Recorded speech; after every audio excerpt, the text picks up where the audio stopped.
The look you choose defines what's next.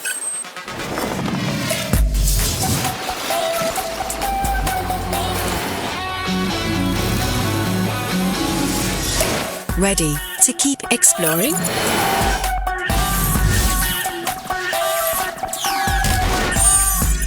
Endure. Unlock fashion for every you. Golden Pearl Healthy White Moisturizing Lotion,